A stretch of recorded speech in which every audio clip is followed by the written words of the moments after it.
ഇളം തലമുറയിൽ കാർഷിക അവബോധം സൃഷ്ടിക്കുന്നതിനായി പാലാ രൂപതയുടെ കോർപ്പറേറ്റ് എഡ്യൂക്കേഷൻ ഏജൻസിയുടെ നേതൃത്വത്തിൽ പാലാ സോഷ്യൽ വെൽഫെയർ സൊസൈറ്റിയുടെ സഹകരണത്തോടെ നടപ്പിലാക്കുന്ന കുട്ടികളും കൃഷിയിലേക്ക് പദ്ധതിയുടെ ഭാഗമായി രൂപതയിലെ സ്കൂളുകളിലെ അധ്യാപകരുടെ സംഗമം നടന്നു.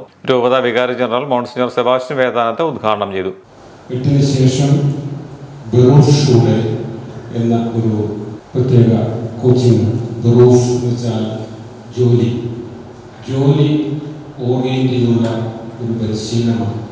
നമ്മുടെ പൊതുവിദ്യാഭ്യാസ സംവിധാനത്തിൽ നമ്മൾ പരിശോധിക്കുമ്പോൾ ഒരുപാട് കാര്യങ്ങൾ പഠിപ്പിക്കുന്നുണ്ട്.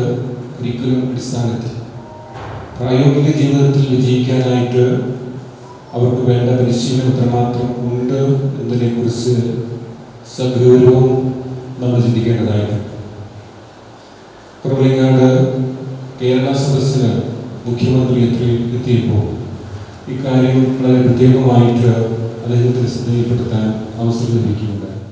ബിഷപ്പ് ഹൗസ് ഹാളിൽ ചേർന്ന സമ്മേളനത്തിൽ രൂപത corporate education agency secretary father George Pullukalayil അധ്യക്ഷത വഹിച്ചു. പാലാ സോഷ്യൽ വെൽഫെയർ സൊസൈറ്റിയുടെ director father Thomas Kizhakkel, PSWS assistant ഡയറക്ടർമാരായ father Joseph Thazhathuvarikayil, father Francis Edathinal, Pala Santhome FPC chairman CB Mathew Kaniyampady, PRO Dandis Kunnanickal, project officer Tony Sunny തുടങ്ങിയവർ പ്രസംഗിച്ചു. കൃഷി assistant director Bini Philip class നയിച്ചു. സ്കൂളുകളിൽ പച്ചക്കറി കൃഷിക്കായി സൗജന്യ പച്ചക്കറി തൈകളുടെ വിതരണവും നടന്നു.